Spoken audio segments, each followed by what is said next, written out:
Assalamualaikum warahmatullahi wabarakatuh everyone. Now I will explain how to measure DC voltage use a multimeter. So the tools we need are a multimeter, LED test, and batteries.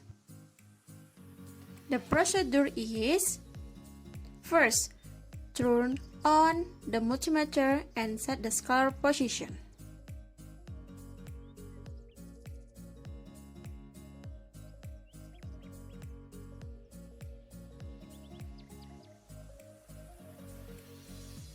Second, then insert the LED test into the pull hole.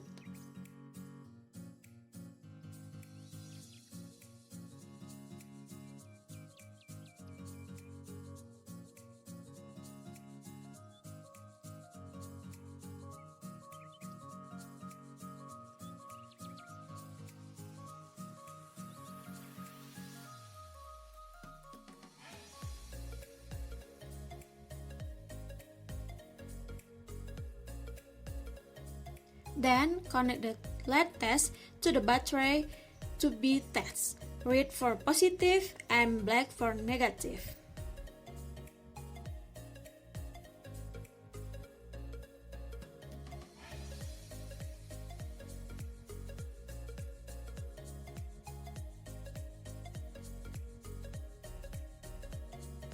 And look, the results show 1.3.